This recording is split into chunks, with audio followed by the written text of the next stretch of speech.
दोस्तों, क्या आप ऐसी जगह जाने की हिम्मत करेंगे जहां सरकार ने खुद बोर्ड लगाकर सूर्यास्त के बाद जाने से मना किया हो? राजस्थान के अलवर जिले में स्थित भानगढ़ का किला, जिसे भारत की सबसे हॉन्टेड यानी भुतहा जगह माना जाता है। कहते हैं यहाँ की दीवारों में आज भी चीखें दफन हैं। आखिर क्या हुआ था उस रात? चलिए जानते हैं भानगढ़ के विनाश की पूरी कहानी। भानगढ़ किले का निर्माण 1573 में आमेर के राजा भगवंत दास ने अपने छोटे बेटे माधव सिंह के लिए करवाया था। उस समय यह एक खुशहाल और समृद्ध शहर हुआ करता था, जहां हजारों की आबादी रहती थी। भानगढ़ की तबाही के पीछे सबसे प्रचलित कहानी है राजकुमारी रत्नावती की। खूबसूरती का जादू। रत्नावती बेहद सुंदर थी। उनकी खूबसूरती के चर्चे सुनकर सिंधिया सेवड़ा नाम का एक तांत्रिक उन पर मोहित हो गया। वह काला जादू का माहिर था।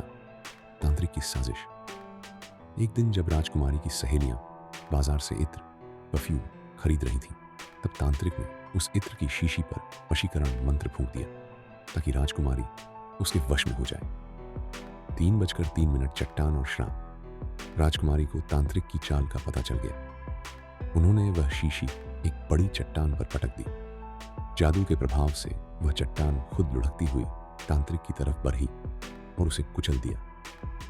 मरने से पहले तांत्रिक ने श्राप दिया कि भानगढ़ के लोग कभी चैन से नहीं रहेंगे और उनकी रूहें इसी किले में भटकती रहेंगी। श्राप के कुछ ही समय बाद भानगढ़ और अजबगढ़ के बीच भीषण युद्ध हुआ। इस युद्ध में राजकुमारी रत्नावती समेत किले के लगभग हर इंसान का कत्लेआम कर दिया गया। तब से यह माना जाता है कि उस नरसंहार में मारे गए लोगों की आत्माएं आज भी वहां कैद हैं।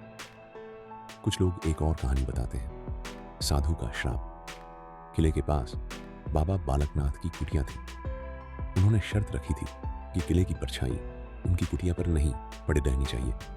लेकिन राजा ने जब किला ऊंचा बनाया तो परछाई कुटिया तक पहुंच गई और क्रोधित होकर साधु ने पूरे शहर को नष्ट होने का श्राप दे दिया। आज भानगढ़ के घर और बाजार बिना छत के खंडहर बन चुके हैं।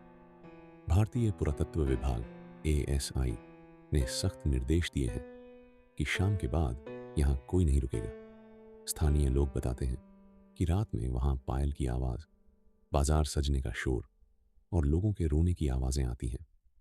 क्या भानगढ़ वाकई शापित है या यह सिर्फ एक डर है? विज्ञान इसे नहीं मानता, लेकिन वहां का सन्नाटा कुछ और ही बयां करता है।